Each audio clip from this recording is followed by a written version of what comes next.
आवाज आ रही हो। हरे कृष्णा। हरे कृष्णा। हरे कृष्णा। अच्छा, अविनाश थे, अभी गए हैं आप? अच्छा, माता जी हैं। Very nice. अविनाश शायद नहीं थे मेरे ख्याल से। अच्छा, अविनाश आए नहीं, अभी आ नहीं पाया आज है।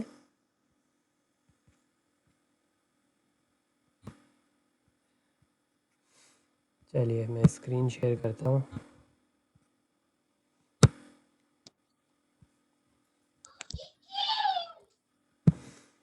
हरी हरी बो।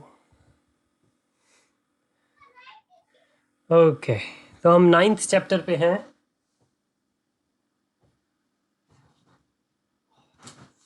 और कोई भाई 2 दिन।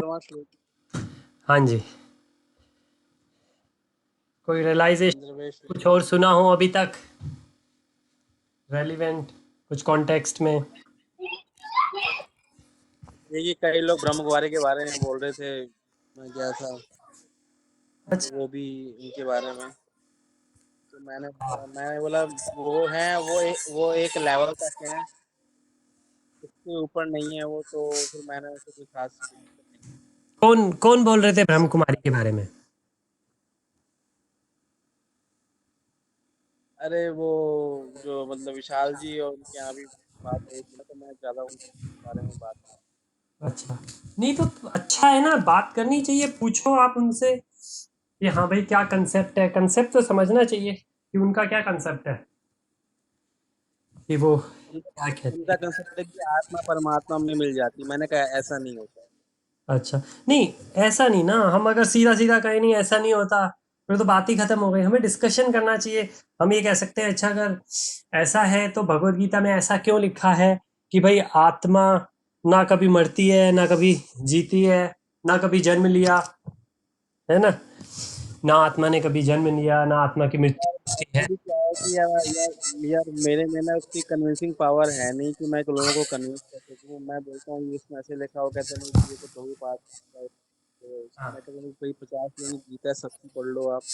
अच्छा। आत्मा कहीं परमात्मा में नहीं मिलती। ब्राह्मण का मतलब है कि आत्मा परमात्मा का साक्षात्कार कर ले, उसको ब्राह्मण होते हैं, या जो ब्रह्मचारी वो की बात होती है। जी जी जी जी, अब वो तो सही है। मैं तो लोगों को ये भी बोला कि जो ब्रह्म कुमारी में वो वो मतलब किस रेफरेंस से या किससे कर रहे हैं, क्या वो उन्हें गीता के रेफरेंस दे रहे हैं या कौन से वेद पुराण के रेफरेंस दे रहे हैं। मैं खैर किसी के उसमें जाना चाहता नहीं। मैं कहा जो जो मान रहा है उसको मानने दो भाई। मैं भाई गीता में ऐसा लिखा है, आप छोड़ो तो बात अलग है। बिल्कुल बिल्कुल। हाँ, नहीं इसमें यही फर्क रहता है कि जैसे, क्योंकि हम जिस तरीके से गीता समझते हैं, हो सकता है सामने वाला उस तरीके से ना समझता हो, और इनकेस अगर सामने वाला वैसा नहीं समझता तो हम पूछ लेते हैं भाई, अच्छा आपकी इतनी क्या सोच है, कैसी सोच, लेकिन चले, ये भी अच्छा है, कोई इसमें वो नहीं है। तो अच्छा, मैं ये सोच रहा था, क्या आपने इनको, ऋषि आए थे क्या? ऋषि को यूजली मैं रिमाइंड कराता हूँ।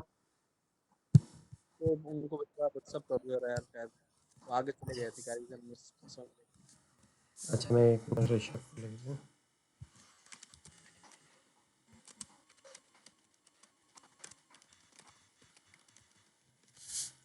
चले, ऋषि को मैंने लिख दिया, अविनाश को भी मैं लिख देता हूँ। वैसे तो अविनाश को रिमाइंड कराने की ज़रूरत नहीं होती।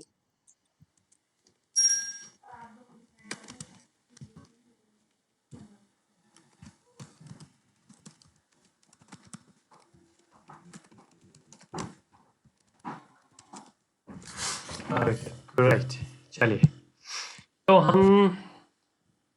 हमने चैप्टर 9 भी काफ़ी कर लिया, है ना?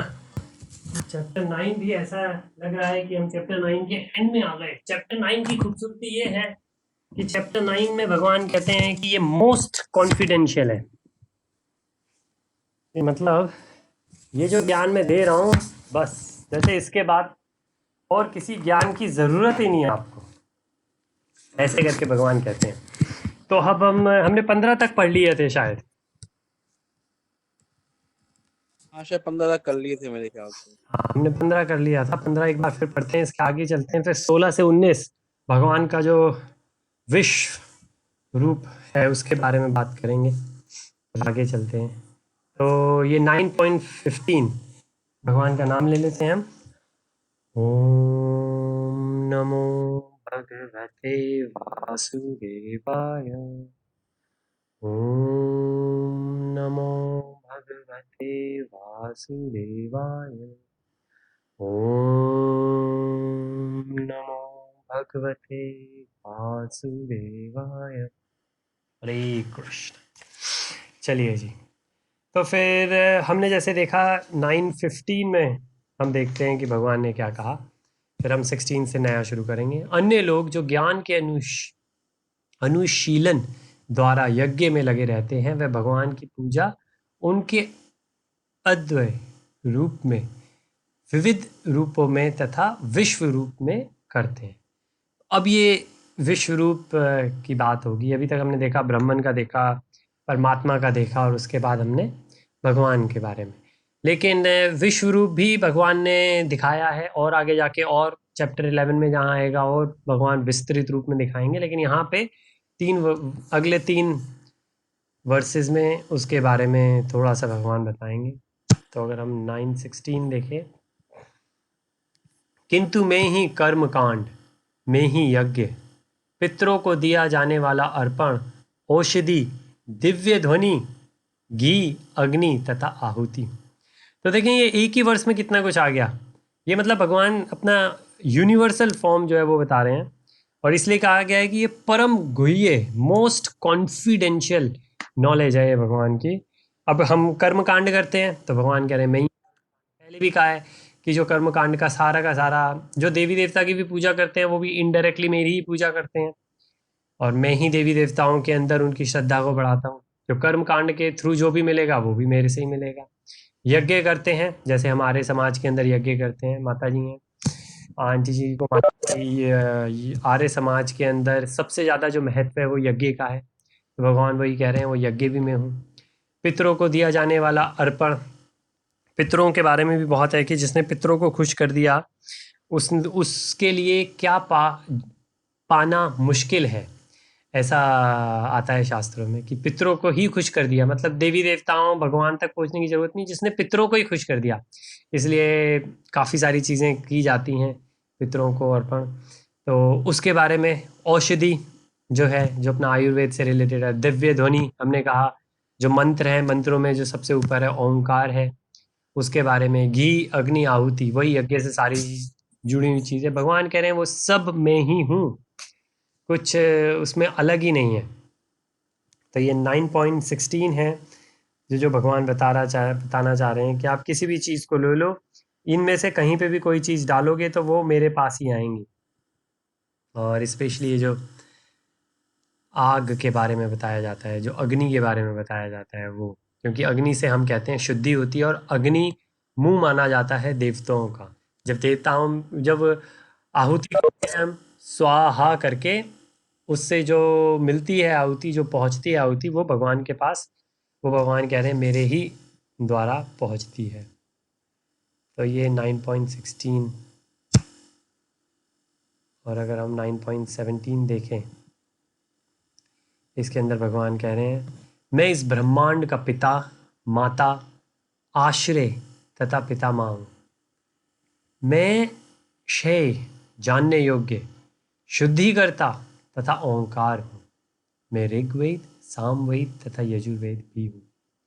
तो अगेन 15.15 में भी भगवान बताते हैं कि वेदों में जो भी जानने लायक चीज़ है वो मैं ही हूँ, मतलब मेरे अलावा और कोई चीज़ ही नहीं है जानने लायक। और अगर भगवान के बारे में जानना है तो भागवतम, भगवत पुराण से अच्छा कोई ग्रंथ नहीं है जिसमें भगवान के बारे में हो। उसके अंदर भी जो 12 हैं, उसके अंदर स्कंद, जो 10वां स्कंद है वो पूरा भगवान के ऊपर है डायरेक्ट। बाकी थोड़े इनडायरेक्ट हैं, कोई किसी को नहीं सुना रहा है, वो बिल्कुल भगवान का ही है जो स्कंद 10 है भागवतम का। लेकिन यहाँ पे भगवान वही कहना चाह रहे हैं कि वो सारी की सारी चीज़ें अगर आप देखोगे तो वो मैं ही हूँ। इसके अंदर बहुत, अगर हम डिटेल में जाके देखते हैं तो ये पता लगता है, जैसे हमने पहले कहा कि जो शुरुआत हुई ब्रह्मा जी, विष्णु भगवान और शिव, तो हम जिन्हें कहते हैं, उन्होंने वही बनाते हैं, वही मेंटेन करते हैं, वही नष्ट करते हैं, वो सब मैं ही हूँ। जो भी प्यूरिफाई करना है वो मैं हूँ, जो शुद्ध है वो मैं हूँ, सारे वेदों का सार मैं हूँ, सब कुछ भगवान कह रहे हैं मैं ही हूँ। तो ये भगवान का अपना जो विस्तार रूप के बारे में हम बात करते हैं।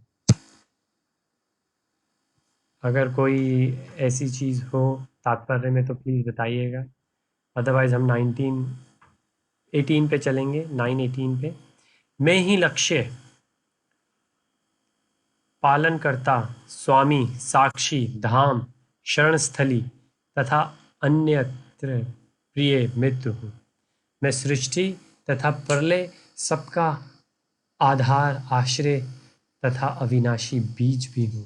मतलब अगेन वही चीज़, तो इसलिए बार बार ये जो 16 से लेके 19 4 वर्सेस हैं, इसके अंदर भगवान ने ये बताया है शुद्ध रूप में कि भाई जितनी भी चीज़ें आप सोच सकते हो, जो जो मूल्य चीज़ है, वो सारी की सारी मैं ही हूँ। तो वस्तुतः रूप से आप कोई भी चीज़ अगर सोच के देखोगे तो वो मैं ही हूँ, मेरे अलावा कोई नहीं है। किसका आश्रय लेना है, जो मित्र है। जैसे हम एक बात करते हैं कि कोई भी किसी को भी आप अपना मित्र मान सकते हैं, लेकिन अगर जो भी कोई मित्र होगा वो टेम्परेरी होगा। भगवान ही एक ऐसे हैं जो कि परमानेंट है। तो इसकी पहले भी हमने बात करी थी, लेकिन यहाँ पे खुद भगवान अपने मुंह से बता रहे हैं। अब अगर हम ये 19वां देखें और इसके बाद से फिर आगे भगवान यहाँ से थोड़ा सा चेंज हो जाएगा, लेकिन ये 4 वर्सेस जो हैं ये भगवान के विश्व रूप के बारे में है। रूप नहीं दिखा रहे हैं यहाँ पे, लेकिन उनकी जो शक्तियाँ हैं। हे अर्जुन, मैं ही ताप प्रदान करता हूँ और वर्षा को रोकता तथा लाता हूँ। हे अमृतत्व, मैं अमृतत्व हूँ जो अमर हो जाना, और साक्षात मृत्यु भी हूँ। आत्मा तथा पदार्थ, सत तथा असत दोनों मुझी में है। तो कुछ बचा ही नहीं इसके बाद में। मतलब कि अगर कोई मृत्यु मिलती है किसी को, वो भी भगवान की तरफ से, कोई अमर होता है वो भी भगवान की तरफ से। मैं ही ताप प्रदान करता हूँ। जितने 3 तरीके के ताप जो हम बताते हैं, आदि भौतिक, आदि देविक, आध्यात्मिक, वो तीनों के तीनों। अभी कोविड अभी आया है, लेकिन शास्त्रों के हिसाब से पहले से डिफाइन है कि ऐसी चीज़ें होती रही हैं, पहले भी हुई हैं और आगे भी होंगी। हाँ, ये है कि किसी का असर, किसी को ज़्यादा पता लगेगा, किसी को कम पता लगेगा, है ना। लेकिन ये सारी चीज़ें भगवान पहले बता चुके हैं, तो इसलिए भक्तों को इनको देख के ज़्यादा सरप्राइज नहीं होता। ये तो पहले भी हो ही चुके हैं, ये तो हो ही चुके हैं, क्या सरप्राइज इसके अंदर। कोई ऐसी चीज़ जैसे कि किसी कोई पहली बार बच्चा देखे कि हाँ भाई सूर्य अस्त हो रहा है, तो वो कहेगा हाँ सूर्य अस्त है, गजब है, सूरज कहाँ गया। लेकिन जिसने सालों साल देखा है तो उसको नहीं कोई फ़र्क पड़ेगा उस चीज़ का। तो लेकिन ऑब्वियसली ये मुश्किल है।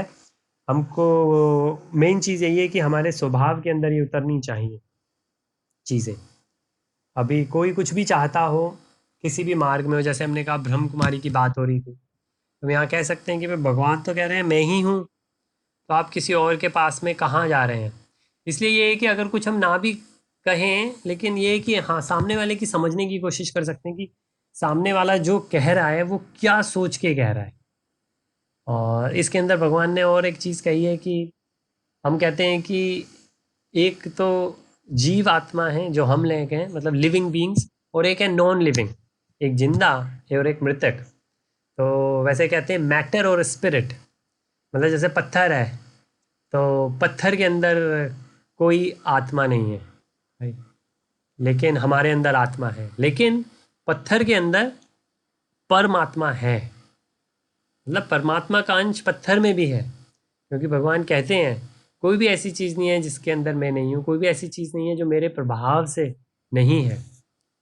तो चाहे मैटर हो चाहे स्पिरिट हो, और इन दोनों के अलावा और कोई चीज़ ही नहीं है अगर हम सोच के देखें। और फिर चाहे भौतिक हो चाहे दिव्य हो, तो इन सब में सारी चीज़ें आ जाती हैं जो भी हम सोच सकते हैं। इसमें कोई क्वेश्चन हो तो प्लीज़ बताएं, अदरवाइज जो अब हम अगला शुरू करेंगे वहाँ पे फिर जो देवी देवताओं की पूजा होती है उसके बारे में है, अगले 6 वर्सेस के अंदर।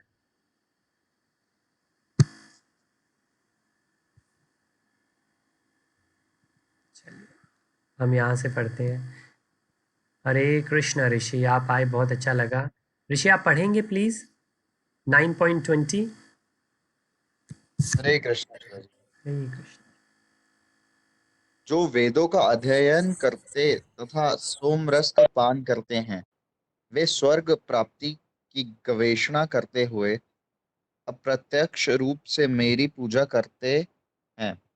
वे पाप कर्मों से शुद्ध होकर इंद्र के पवित्र स्वर्गिक धाम में जन्म लेते हैं, जहाँ वे देवताओं का सा आनंद भोगते हैं।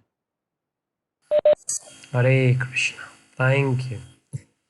तो देखिए यहाँ पे लिखा है अप्रत्यक्ष रूप से मेरी पूजा करते हैं, मतलब कोई भी देवी देवता की अगर पूजा करते हैं तो वो इनडायरेक्टली मेरी ही पूजा करते हैं। तो भगवान ये बता रहे हैं क्यों। ये वैसे ही है कि भाई कोई राजा है और राजा के मिनिस्टर्स हैं, अगर कोई मिनिस्टर के यहाँ पे नौकरी करता है या उसको सर्व करता है तो वो इनडायरेक्टली राजा को ही सर्व कर रहा है, क्योंकि राजा ने ही वो मिनिस्टर अपॉइंट किया है। अगर वो राजा मिनिस्टर को हटा देगा तो उसकी वो सर्विस ख़त्म हो जाएगी, और क्योंकि वो मिनिस्टर जो है वो राजा को सर्व कर रहा है, तो सर्विस एक तरीके से इनडायरेक्टली वो राजा तक जा रही है।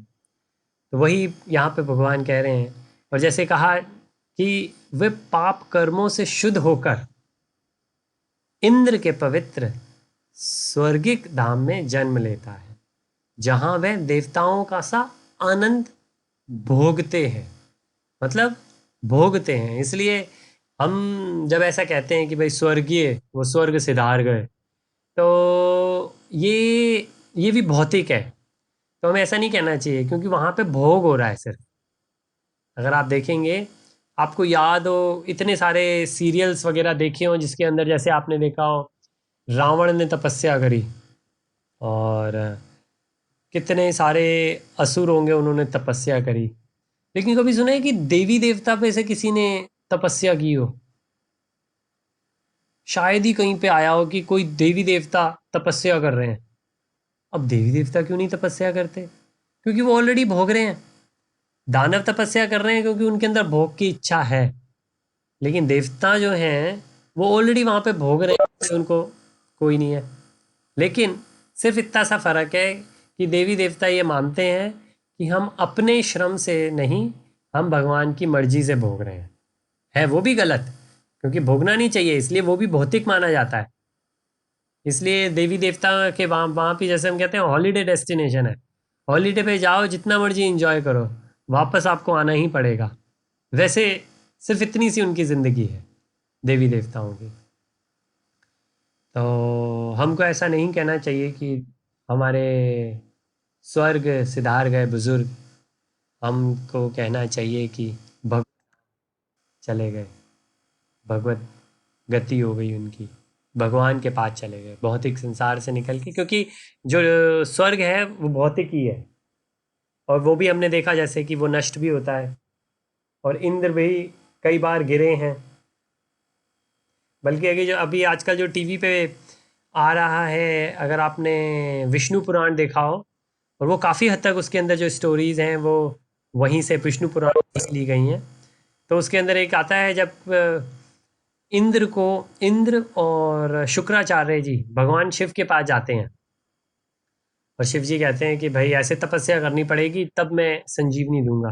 तो इंद्र भाग आते हैं वहाँ से, उन्होंने कहा छोड़ो जी, जाने दो, हमें क्या लेना देना, इतनी कौन तपस्या करेगा, ये तो इम्पॉसिबल है। लेकिन शुक्राचार्य जी तपस्या करते हैं क्योंकि उनको चाहिए था कुछ। इंद्र ने कहा अपना हमारा जो भोग चल रहा है वो सही है, हम उसी में एंजॉय करेंगे। तो वाकई अगर देखा जाए तो ये परम गुह्य मोस्ट कॉन्फिडेंशियल नॉलेज है, क्योंकि हमारे यहाँ पे तो मतलब कोई इतना सोचता नहीं है कि भाई इतने सारे देवी देवता क्यों हैं हमारे यहाँ पे, लेकिन सोचना चाहिए। जैसे मैं कहता हूँ हमेशा कि हमको पढ़ना चाहिए, जो भी देवी देवता में श्रद्धा है उन देवी देवता के बारे में पढ़ना चाहिए, उनका जन्म कैसे हुआ, उनका पालन कैसे होता है, और क्या उनका भी नष्ट होते हैं, क्या वो भी नष्ट होते हैं, किसके द्वारा नष्ट होते हैं। तो चलिए इसके अंदर और थोड़ा बहुत वैसी ही उसी के ऊपर थोड़ी सी टिप्पणी दी है। अगर कुछ तात्पर्य में ऐसी चीज़ हो तो प्लीज़ बताइएगा।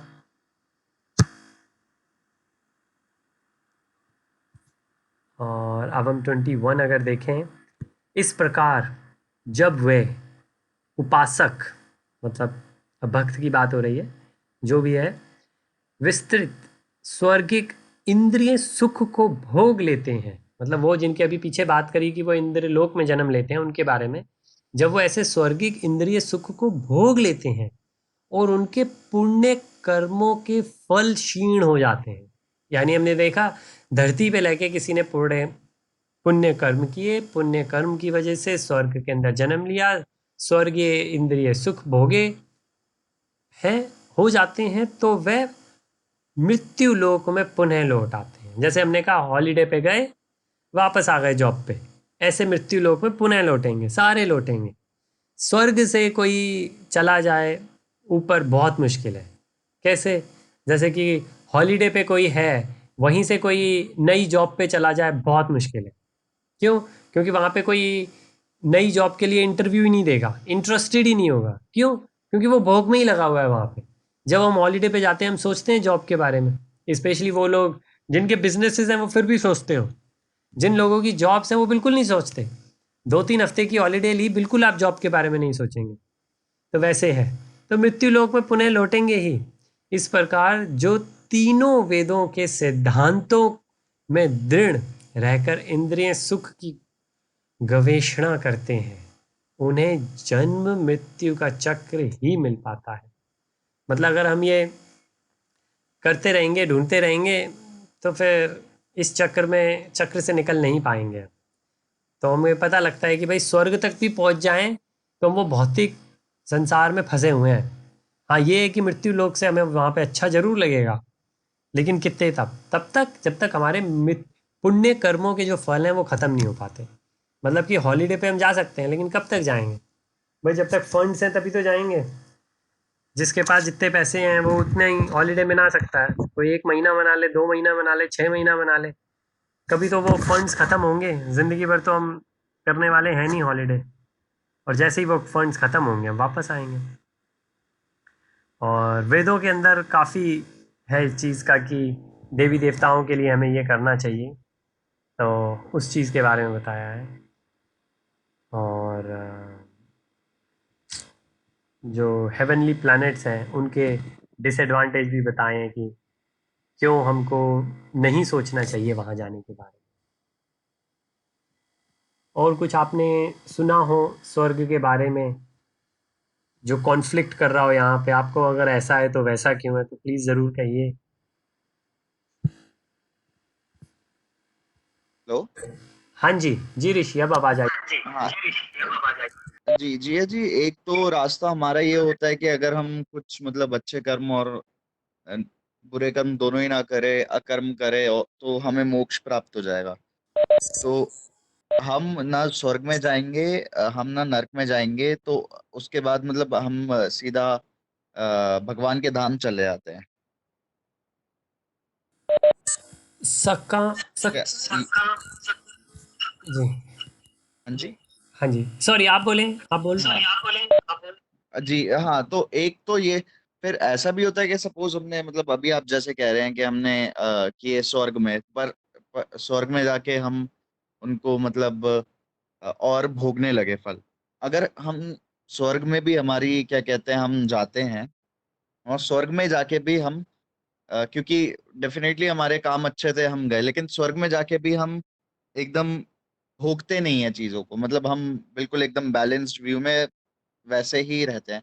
तो उसके बाद मतलब हमें दोबारा पृथ्वी पे आना होता है, या हम फिर वहीं से, अगर हमारे कर्म स्वर्ग में भी बिल्कुल वही रहे, तो हम सीधा भगवान के धाम चले जाते हैं। बहुत अच्छा, थैंक यू सो मच ऋषि, आपने बहुत अच्छा प्रश्न पूछा। इसमें 2 चीज़ें मेन हैं।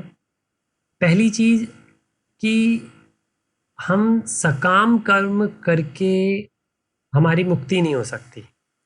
सकाम कर्म, जैसे हम दोबारा से कहें कि 3 तरीके के कर्म हैं। विकर्म जो नेगेटिव है, गलत है, हमें नहीं करने चाहिए।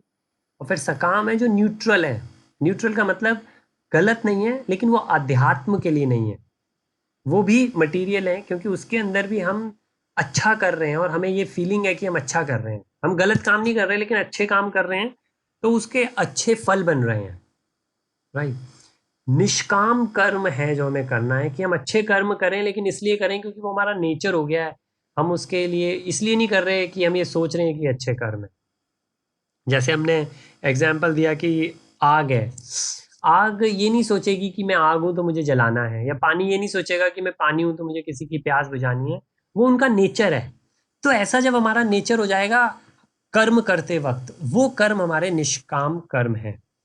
तो सकाम कर्म से मुक्ति नहीं हो सकती, बंधेंगे ही बंधेंगे। निष्काम कर्म से मुक्ति हो सकती है, पहली चीज। दूसरी चीज, आपने स्वर्ग का कहा कि स्वर्ग से ही क्या हम ऊपर जा सकते हैं सीधा? हम जा ही नहीं सकते ऊपर, हमें नीचे आएंगे ही आएंगे। जैसे कि पिछले वर्ष में लिखा है कि वहां पे पुण्य क्षण होने के बाद नीचे आएंगे ही आएंगे। लेकिन आपने कहा कि अगर हम भोगे ही ना वहां पे, अभी इसके लिए हम एक स्टेप बैक लेंगे पीछे। कैसे? कि हम स्वर्ग गए क्यों?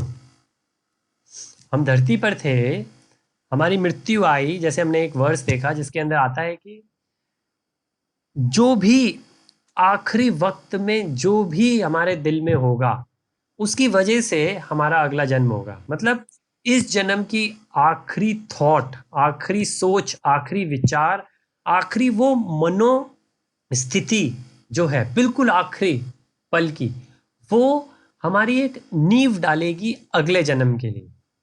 ठीक है? अब अगर हम गए हैं स्वर्ग में, तो इसका मतलब ही ये है कि हमारे जो पिछले जन्म की आखिरी मनोस्थिति थी वो थी भोग की, इसलिए हम स्वर्ग में गए हैं। तो हमारी फाउंडेशन ही गलत डली है स्वर्ग में जाने के लिए। तो हम वहां पे गए ही भोग के लिए हैं। अब वहां पर ऐसा कुछ हो जाए कि हम भोग छोड़ के दूसरे में लग जाएं, हो सकता है, पर बहुत मुश्किल है, बहुत मुश्किल है। अगर ऐसा होगा तो क्या होगा? फिर ऐसा हो सकता है कि हम उसके बाद में, जो ब्रह्मा जी और स्वर्ग लोक के बीच में 3 लोक हैं, जन्य तप और एक लोक और है, हम उसके अंदर जा सकते हैं। ऐसा हो सकता है, लेकिन ऐसा हो पाना बहुत मुश्किल है। मुझको जहां तक याद है, शायद कोई एग्जाम्पल नहीं है, कोई भी एक एग्जाम्पल किसी देवी देवता का नहीं है जो कि भगवत धाम वापस चले गए हों भोग करके, या वहां से जब उनके पास थे। अब जैसे अगेन इसके अंदर भगवान शिव नहीं आते हैं। भगवान शिव का जो अपना कार्य है, उनको भगवत धाम जाने की कोई जरूरत नहीं है, क्योंकि वो देवी देवता से ऊपर है। तो भगवान शिव इसके अंदर नहीं आएंगे, पार्वती जी इसके अंदर नहीं आएंगी, और बाकी जितने देवी देवता हैं उनमें से कोई भी ऐसा नहीं है जो कि कभी भी वापस जाता हो या गया हो। कोई भी एग्जाम्पल मैंने नहीं, किसी भी पुराण के अंदर मेरे को याद नहीं है। उपनिषदों के अंदर जितनी भी कहानियाँ मैंने पढ़ी हैं, सुनी हैं, उसमें से कोई ऐसा नहीं है। लेकिन तो सोचें तो मुश्किल है, लेकिन इम्पॉसिबल ऐसा भी नहीं लिखा कहीं पे इम्पॉसिबल है। वैसे यही लिखा है जैसे अभी हमने जो पढ़ा कि आपको मृत्यु लोक में ही वापस आना पड़ेगा, मृत्यु लोक में ही एक है। जैसे कि ब्रह्मा जी से जब नारद जी ये कहते हैं कि भाई ये तो बड़ा शौक है, यहाँ पे बहुत शौक है मृत्यु लोक में, तो वो कहते क्या बात कर रहे हो बेटा? वो नारद जी बेटे हैं उनके, ब्रह्मा जी के। तो ब्रह्मा जी कहते बेटा मेरे हिसाब से तो मृत्यु लोक सबसे अच्छा है। वो कहते ऐसे कैसे? कहते किसी भी लोक में आप चले जाओ, आपको इतनी तपस्या करनी पड़ेगी, इतना सब कुछ करना पड़ेगा। मृत्यु लोक ही एक ऐसा है जहाँ पे आप भगवान का नाम लो तो भगवान खुश हो जाते हैं। और कोई लोक ही ऐसा नहीं है जिसके अंदर, स्पेशली ये जो कलयुग का टाइम है, सतयुग, त्रेता और द्वापर, उसके अंदर अलग चीज़ें हैं करने के लिए। लेकिन जो कलयुग के टाइम के, क्योंकि हमारे जो भागवतम वगैरह जो शुरुआत हुई है उसकी, वो हुई तब है जबकि द्वापर युग जा रहा था और कलयुग आ रहा था। तो उस टाइम पे नारद जी ने कईयों से, विष्णु भगवान से जाके, ब्रह्मा जी से कई बार जाके ये पूछा कि ये जो इतने दुखी हैं लोग कलयुग के अंदर, या दुखी होंगे, उन्होंने ये भी देखा एक जगह कि ये तो जो होने वाले हैं लोग, ये बहुत दुखी होंगे, क्या करना चाहिए? तो उन्होंने यही कहा कि नाम लेना चाहिए भगवान का, और सबसे अच्छा है मृत्यु लोक। तो नहीं, ऐसा ऐसा बहुत मुश्किल है। ऐसा नहीं कहेंगे कि पॉसिबल नहीं है, लेकिन बहुत मुश्किल है। 2 रीज़न से। एक क्योंकि कोई ऐसा एग्जाम्पल नहीं देखा। हाँ, यहाँ मृत्यु लोक से बहुत सारे एग्जाम्पल हैं जो कि भगवान का नाम लेके ऊपर गए हैं, बहुत सारे हैं, लेकिन स्वर्ग से एक भी एग्जाम्पल नहीं है। और दूसरा अगर सोचा जाए तो रीज़न यही है कि भाई स्वर्ग में कोई गया ही इसलिए है क्योंकि उस जन्म की जो शुरुआत हुई थी वो इस इच्छा से ही हुई थी कि भोग करना है, कि भोग करना है। ऐसे भी काफ़ी एग्जाम्पल हैं।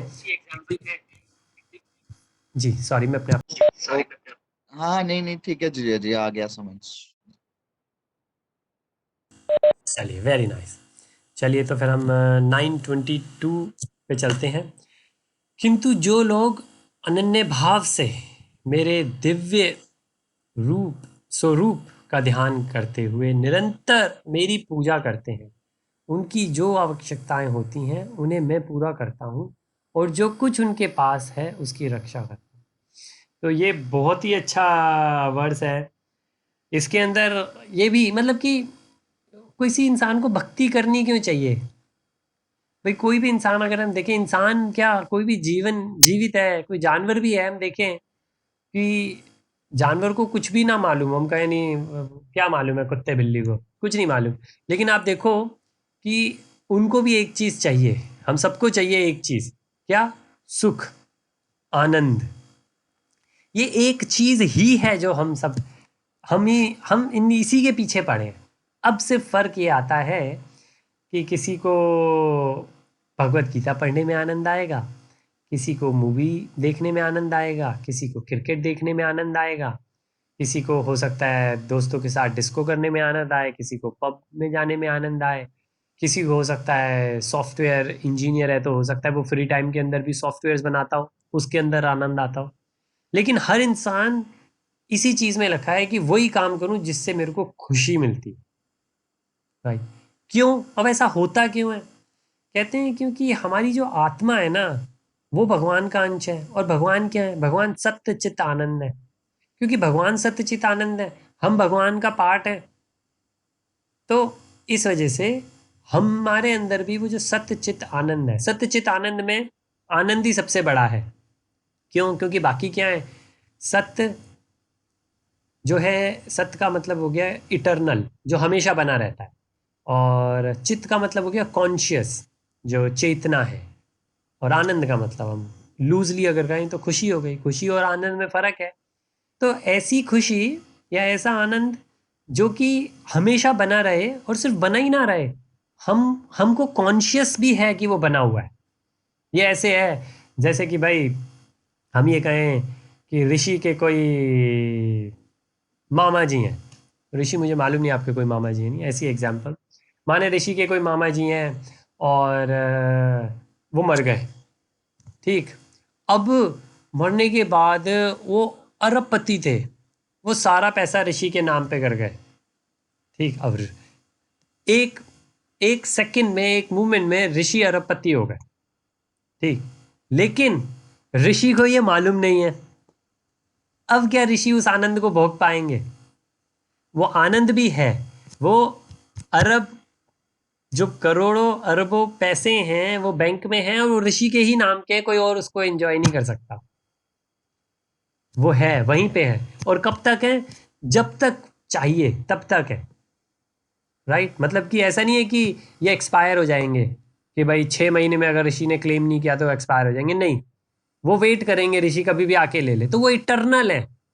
या हम कहें ऐसे है कि ऋषि खर्च करते रहे, फिनिश नहीं होंगे, इटरनल है। तो वो आनंद भी अवेलेबल है, वो पैसे अवेलेबल हैं, और इटरनल भी है, हमेशा बने रहेंगे। लेकिन कॉन्शियस नहीं है। कॉन्शियस का मतलब विवेक, उसका ज्ञान ही नहीं है हमको कि वो है। तो वो किस काम की, वो खुशी किस काम की जो हम जिस हमको मालूम ही नहीं कि वो है। तो उस टाइम पे हमें क्या करना है? हमको कोई मेहनत नहीं करने की ज़रूरत कि हमको करोड़ों कमाने पड़े। हमको सिर्फ वो अवेयरनेस लानी है कि वो करोड़ों हैं। अब ये हो गई भौतिक जीवन। अब इसको अगर हम अध्यात्म में डालें तो हम आत्मा हैं, आत्मा सत्यचित आनंद है। हमारा रिलेशन भगवान के साथ है, भगवान सत्यचित आनंद है। भगवान पहले भी थे, भगवान अब भी हैं, भगवान बाद में भी रहेंगे। हम भी पहले थे, हम अब भी हैं, हम भी बाद में रहेंगे। एक ही चीज़ जो हमेशा बनी रहेगी वो हमारा और भगवान का रिलेशन, और कोई ऐसी चीज़ नहीं है जो बनी रहे। कोई नहीं कह सकता कि भाई मेरा अपनी माँ बाप के साथ में, बीवी बच्चों के साथ में, हस्बैंड के साथ में, या किसी फ्रेंड के साथ में, या किसी कंपनी के साथ में, किसी बिजनेस के साथ में हमेशा रिलेशन बना रहेगा। कोई कह ही नहीं सकता, ऐसा पॉसिबल ही नहीं है। हमने दूसरों को भी देखा है, अपने पर्सनल एग्जाम्पल से भी हम जानते हैं, हमारी अपनी पर्सनल रियलाइजेशन ऐसा हो ही नहीं सकता। लेकिन भगवान हमेशा थे, चाहे हम भगवत गीता पढ़े ना पढ़े। जैसे हमने पहले एग्जाम्पल देखा कि भाई एक राजा है, राजा का बेटा है, बिल्कुल पॉश गाड़ी चला रहा है और एक्सीडेंट हो गया। एक्सीडेंट होने के बाद उसकी याददाश्त चली गई। याददाश्त थी तब भी राजा का लड़का था, वो याददाश्त चली गई अभी भी राजा का लड़का है। मानो 6 साल तक उसकी याददाश्त गई, वो फिर भी राजा का लड़का था। हाँ, लेकिन उस आनंद को एंजॉय नहीं कर पा रहा था। क्यों? आनंद भी वहीं था और राजा भी वहीं था। कोई एक्सपायरी डेट नहीं थी, लेकिन कॉन्शियसनेस नहीं थी। इसलिए आप देखें, वेस्टर्न लोग जो हैं वो सबसे ज़्यादा जो काम करते हैं कॉन्शियसनेस से करते हैं। जितने भी स्पिरिचुअल के अंदर, जैसे बहुत सारे एग्जाम्पल हैं, एक अब तो वो नहीं रहे, लेकिन उन्होंने बहुत काम किया है, डॉक्टर वेन डायर, तो बहुत, या एक और है जिन्होंने बुक लिखी है सीक्रेट, तो उनका नाम है वेंडी ब्रायन आई थिंक। तो कॉन्शियस, कि हमको कॉन्शियस होना, मतलब हम स्पिरिचुअली आध्यात्मिक रूप से हम खुद सत्यचित आनंद हैं, पर हमको मालूम ही नहीं है। मतलब सत्य है, आनंद है, हम चित्त नहीं है, हम कॉन्शियस नहीं है। तो हमें वो कॉन्शियसनेस लानी है। तो कॉन्शियसनेस कैसे लाते हैं? हम जैसे कहते हैं कि जितना हम भगवान के बारे में सुनते हैं उतना भगवान के ऊपर विश्वास बढ़ता है हमारा, और जितना विश्वास बढ़ता है उतना हमारा रिलेशन बढ़ता है। तो हमको क्या करना है? हमको बस निरंतर निरंतर मेरी पूजा करते हैं, उनकी जो आवश्यकताएं होती हैं उन्हें मैं पूरा करता हूँ, और जो कुछ उनके पास है उसकी रक्षा करता हूँ। जो है उसकी भी रक्षा करता हूँ, और जो बाकी है चाहिए वो भी देता हूँ। अब बचा क्या है इसके अंदर? कोई ऐसी चीज़ है जिसके लिए हमें फिक्र करने की ज़रूरत है? ना। हाँ, ऐसा हो सकता है कि भाई किसी को कोविड लग जाए, ऐसा हो सकता है किसी की जॉब चली जाए, ऐसा हो सकता है किसी का बिजनेस थोड़ा सा कम हो जाए। हाँ, ऐसा हो सकता है। हम्म, लेकिन ये तो टेम्परेरी है ना, क्योंकि हम तो वास्तविक सच को जानते ही नहीं है। कितनी बार ऐसा हुआ है, और कितने ही लोग, अगेन पर्सनल एग्जाम्पल से और दूसरों के एग्जाम्पल से हम कह सकते हैं कि भाई जो होता है अच्छे के लिए होता है। किसी का हाथ चला गया, किसी की आँख चली गई, किसी के लड़का चला गया, किसी के फादर चले गए, लेकिन कितने ही लोग ये कहते हैं कि भाई उस टाइम मुझको ये नहीं पता लगा था। एक और सेइंग है इंग्लिश के अंदर, ब्लेसिंग्स इन डिस्गाइज, कि मतलब ये आशीर्वाद था लेकिन छुपा हुआ था, हमें पहले पता ही नहीं लगा, बाद में पता लगा। एक बहुत मशहूर ब्रिज है, वो ब्रिज के जो आर्किटेक्ट थे उनको माने पैरालाइज का अटैक हो गया, और वो अब उनके दिमाग में पूरा डिज़ाइन था, और वो दुनिया का पहला डिज़ाइन जो इस तरीके से वो बनाना चाहते थे, तो वो नहीं कर पाए। और बाद में किसी तरीके से वो, मेरे ख्याल से एक उंगली अपनी मूव कर पाते थे बस, और उनके साथ में सिर्फ उनकी बीवी होती थी। उन्होंने वो पूरा डिज़ाइन वो उंगली को हिला हिला के अपनी बीवी को बताया, और वो जो पूरी टेक्नोलॉजी इसके थ्रू डेवलप हुई, वो डिज़ाइन उस टेक्नोलॉजी के सामने कुछ भी नहीं है। तो अगर उनको पैरालाइज नहीं होता तो वो ब्रिज बन जाता, जल्दी बन जाता, बल्कि वो उनको पैरालाइज हो गया, ब्रिज थोड़ा लेट बना, और अभी भी वो डिज़ाइन वर्ल्ड के अंदर रिनाउंड है कि लोग उसके उदाहरण देते हैं। लेकिन वो जो टेक्नोलॉजी डेवलप हुई कि जो इंसान बोल नहीं सकता वो कैसे फिजिकल मूवमेंट करके सामने वाले को बता सकता है चीज़ें, उसके ऊपर रिसर्च हुई। तो इसको कहते हैं हम ब्लेसिंग्स इन डिस्गाइज, कि शुरू में हमें लगा कि नुकसान है, लेकिन उन्होंने ही बाद में खुद ने कहा कि अगर ये मेरा एक्सीडेंट नहीं हुआ होता तो सिर्फ वो ब्रिज बन पाता, लेकिन ये टेक्नोलॉजी डेवलप नहीं हो पाती, ये आइडियोलॉजी डेवलप नहीं हो। तो इसलिए हमको भगवान के ऊपर विश्वास रखना चाहिए कि हमें शुरू में ज़रूर लगे कि नहीं है, इसलिए जैसे हम सोचेंगे भाई एग्ज़ाम कि वो है। अगेन इसका मतलब ये नहीं है कि एग्जाम के लिए हम प्रिपेयर ना करें, भगवान की पूजा करते रहें, नहीं, कर्म तो हमें अपना करना ही है। ऐसा नहीं है कि कल जॉब की तैयारी नहीं करें हम, कल जॉब में इंटरव्यू है, हम सब छोड़ के भगवान की पूजा करें, नहीं। भगवान में विश्वास है, हम अपना कर्म कर रहे हैं। अगर ये जॉब हमारे लिए, अगर ये एग्जाम हमारे लिए है, तो वो हमको जरूर मिले। लेकिन अगर वो हमको नहीं मिलता, तो हमें ये समझना चाहिए भगवान ने क्या कहा है, उनकी जो आवश्यकताएं होती हैं, इसका मतलब वो हमारी आवश्यकताएं क्या है, नीड्स है, नीड। ये वांट नहीं है, ये चाहत नहीं है। भगवान ये नहीं कह रहे कि मैं उनकी चाहते पूरे करता हूँ कि उन्होंने चाहा और मैंने कर दिया। भगवान जिन्नी नहीं है, जिन्नी बन सकते हैं भगवान, लेकिन भगवान जिन्नी नहीं है कि भाई जो भी मांगा वो दे दिया। भगवान ने कहा उनकी आवश्यकताएं पूरी करते हैं, जो उनको चाहिए। अब हम ही को नहीं मालूम हमें क्या चाहिए, है क्या, कितना सच है, हमें मालूम ही नहीं हमें क्या चाहिए। इसलिए 2 हफ्ते पहले हमें कुछ और चाहिए था, 2 हफ्ते बाद हमें कुछ और चाहिए। तो मतलब महीने भर के अंदर हमने अपना माइंड चेंज कर लिया। क्यों? क्योंकि हमारे सामने जो सच है वो एब्सोल्यूट ट्रुथ नहीं है, वो रिलेटिव ट्रुथ है। कि हम पूरा ज्ञान ही नहीं है, हमको हमेशा थोड़ा ही ज्ञान, और रह ही नहीं सकता हमें पूरा ज्ञान, हो ही नहीं सकता हमको पूरा ज्ञान। श्री ईशो उपनिषद, जो हमारे उपनिषद हैं उसमें से जो 108 उपनिषदों में से मुख्य 10 में से एक श्री ईशो उपनिषद, उसके अंदर बताया गया है कि हमारे अंदर हमारी सेंसेस ही इम्परफेक्ट है।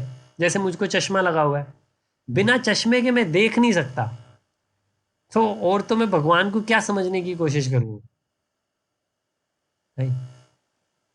तो लेकिन अगेन इसका मतलब ये नहीं है कि ये फील कर रहे हो मैं कुछ नहीं कर सकता, नहीं। भगवान ने जो हमको एबिलिटी दी है उसके हिसाब से हम कर सकते हैं। लेकिन हाँ, इससे हम ये तो समझ सकते हैं कि हम डिपेंडेंट हैं, हम इंडिपेंडेंट नहीं है। अगर हम ये सोचें तो इतनी तो समझ में हमें आ सकती है। चलें अगर हम 23 देखें, हे कुंती पुत्र, जो लोग अन्य देवताओं के भक्त हैं और उनकी श्रद्धा पूर्वक पूजा करते हैं, वास्तव वास्तव में वे भी मेरी पूजा करते हैं, किंतु वे ये त्रुटिपूर्वक करते हैं, मतलब त्रुटिपूर्ण ढंग से करते हैं। ये है कि मतलब इनडायरेक्ट, जैसे अभी पीछे का इनडायरेक्ट करते हैं, यहाँ पे कह रहे हैं थोड़ा सा इम्परफेक्ट करते हैं, कर मेरी ही पूजा रहे हैं वो। लेकिन अभी वो वाली बात है, ये आता भी है इसके अंदर, हम बल्कि इसी में है भाई, वाह क्या टाइम पे याद आया है। इसी के अंदर 23वें में है कि पेड़ का एक एग्जाम्पल दिया होगा शायद, हाँ, वृक्ष का एग्जाम्पल दिया है। उदाहरणतः है, जब कोई मनुष्य वृक्ष की जड़ों में पानी ना डालकर उसकी पत्तियों तथा टहनियों में डालता है, तो वह ऐसा इसलिए करता है क्योंकि उसे पर्याप्त ज्ञान नहीं होता, वे नियमों को ठीक से पालन नहीं कर रहा है ना। एक और, शरीर के लिए इसी प्रकार शरीर के विभिन्न अंगों की सेवा करने का अर्थ है आमशय में भोजन की पूर्ति करना। मतलब कि अगर हाथ को एनर्जी की जरूरत है तो अरे यार हाथ बड़ा थक गया, क्या करेंगे आप, कुछ खाना खाएंगे, पर खाना तो आप मुंह में डाल के पेट में ही जाएगा, फिर वहां से पूरे शरीर को मिलेगा। ऐसा तो नहीं कहेंगे यार ये हाथ थक गया, सीधा सीधा हाथ थक गया, इसको थोड़ा खाना खिलाएं, नहीं। ऐसे ही पेड़ के अंदर पत्तियों को, डालियों को पानी नहीं, जड़ को पानी देना है। जड़ कौन है? भगवान है। और भगवान इसके अंदर साफ साफ कह रहे हैं, जो देवताओं की श्रद्धा पूर्वक करता है वो मेरी ही कर रहा है। जैसे कोई, अगर कोई पत्तियों को पानी डाल रहा है तो वो मेरे को ही दे रहा है, लेकिन इनडायरेक्टली वो इम्परफेक्ट है। पत्तियां थोड़ी ना पानी लेंगी, जड़ें पानी लेंगी, लेकिन आप पत्तियों पे डालेंगे तो थोड़ा जड़ों पे भी गिर ही जाएगा। तो हमें क्या करना चाहिए? हमें ज्ञान चाहिए। ज्ञान से क्या करना है, लिखा है साफ साफ कि भाई वो क्यों ऐसा करता, क्यों है ऐसा इंसान, क्योंकि वो ज्ञान नहीं है, तो उसके अंदर ज्ञान होना चाहिए। एक और एग्जाम्पल इसके अंदर, तीसरा भी एग्जाम्पल है कि निर्देशकों द्वारा, हाँ, कोई कोई सरकार का वो नहीं करता, माने पुलिस वाले ने रोक लिया, पुलिस वाला कहता है चालान काटूंगा, अब हम कहते हैं उसको यार मतलब 20 रुपये 50 रुपये या जो भी आजकल रेट चल रहा है, पैसे वैसे लेके यहीं पे रफा दफा कर लो, तो वो क्या हुआ? वो इम्परफेक्ट है, वो गलत है। कि हम वो सरकारी, वो जो पैसे हम देंगे वो उनकी जेब में नहीं जाने चाहिए। अगर हमारा चालान कटा तो वो चालान कि पैसे गवर्नमेंट के पास ही जाने चाहिए, और वो जो काम कर रहे हैं वो गवर्नमेंट के बिहाफ पे काम कर रहे हैं। ऐसे सारे देवी देवता जो हैं वो गवर्नमेंट के ही लिए काम कर रहे हैं, सारे देवी देवता जो भी हैं। इसके अंदर भगवान शिव, पार्वती जी सारे आ जाते हैं, विष्णु भगवान सब उसके अंदर ही आ जाते हैं। तो इस चीज़ का हमको ज्ञान होना चाहिए जो भगवान यहाँ पे गए।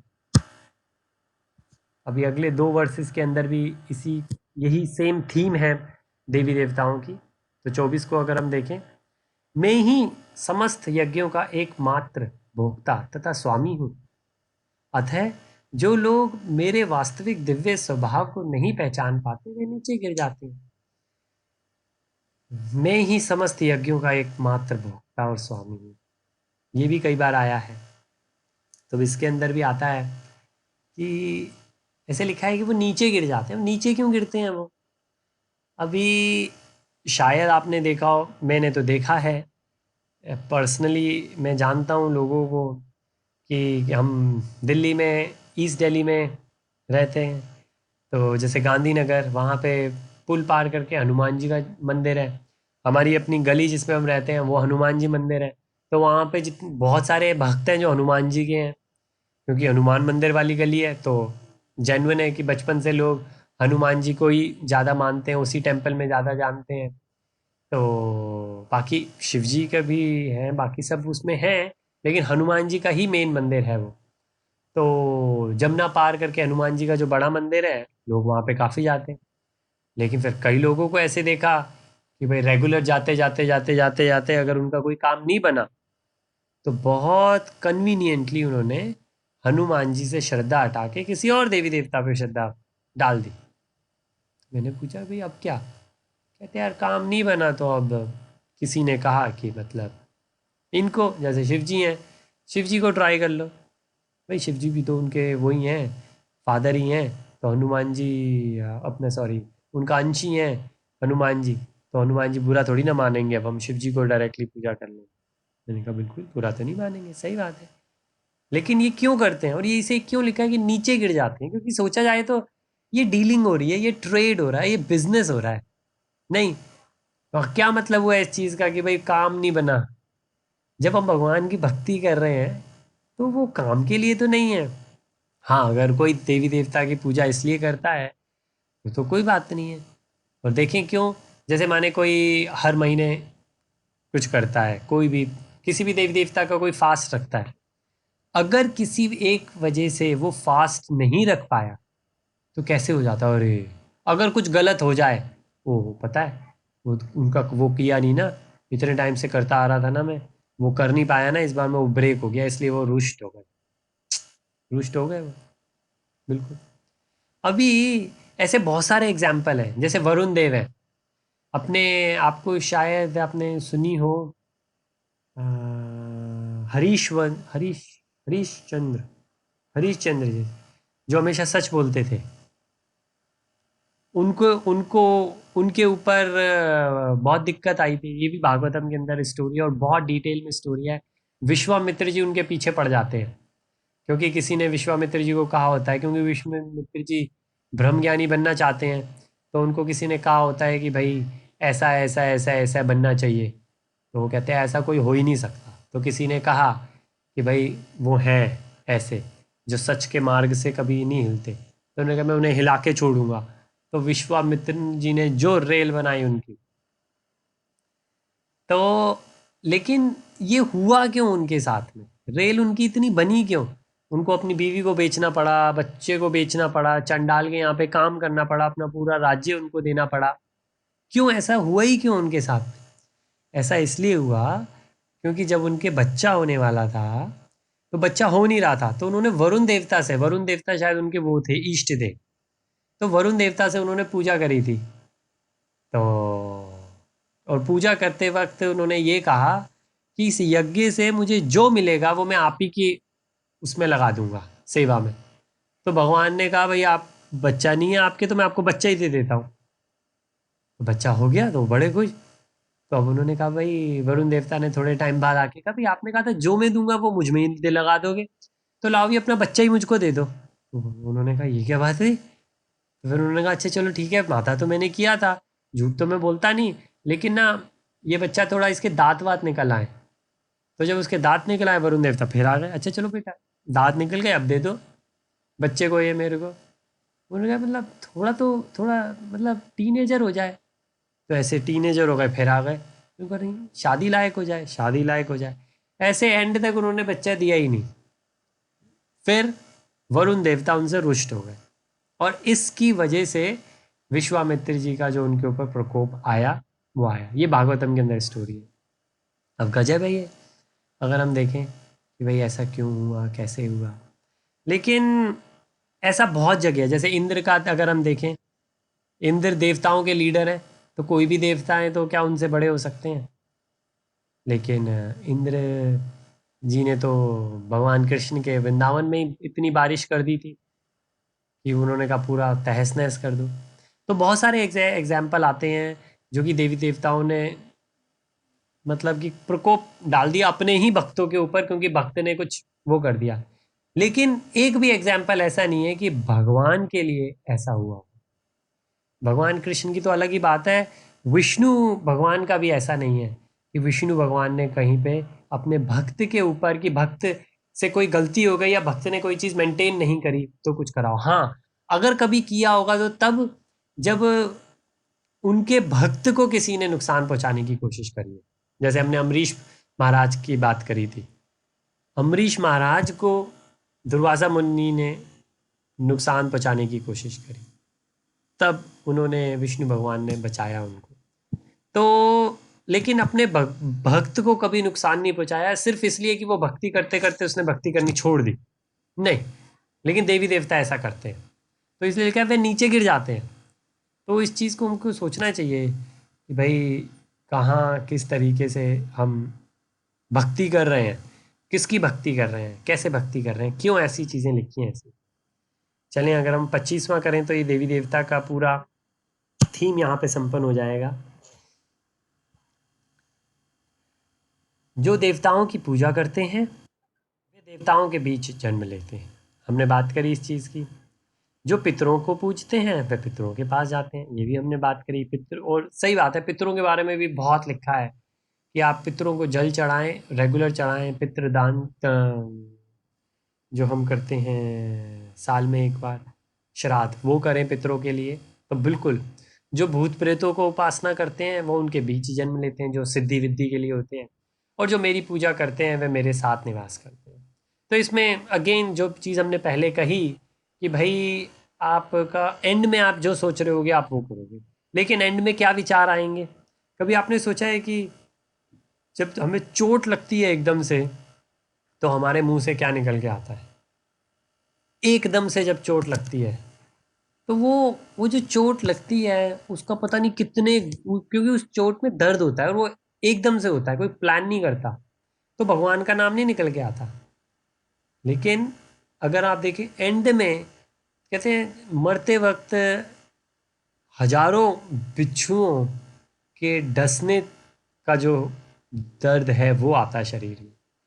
तो जब जरा सी चोट लगती है हमारे, तब हमको भगवान की याद नहीं आती। तो इतने दुख दर्द में भगवान की याद कहाँ से आएगी।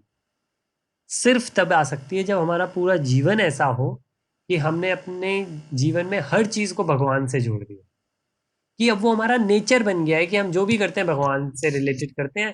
अब जो भी विचार आएगा वो भगवान का ही आएगा, चाहे वो खाने का आए, चाहे पीने का आए, चाहे सोने का आए, जो भी आएगा वो भगवान से रिलेटेड आएगा, क्योंकि हमारा जीवन शैली ऐसी हो गई है जीते जीते।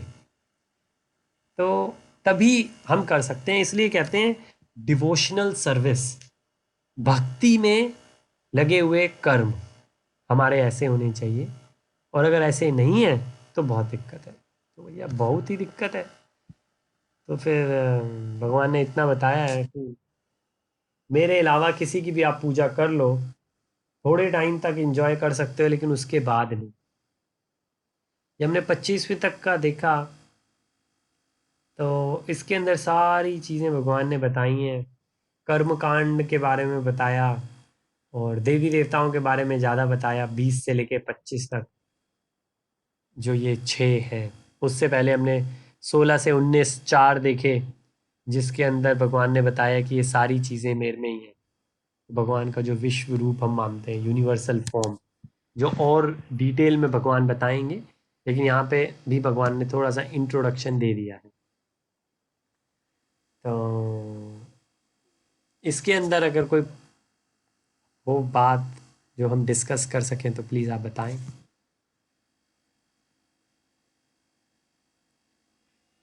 अगर नहीं तो चलिए फिर अब हम कल कंटिन्यू करेंगे, और कल होपफुली ये हमारा चैप्टर फिनिश हो जाएगा, क्योंकि लास्ट जो 26 से लेके 34 तक है वो जो अभी कहा भक्ति, डिवोशनल सर्विस, उसी के बारे में है।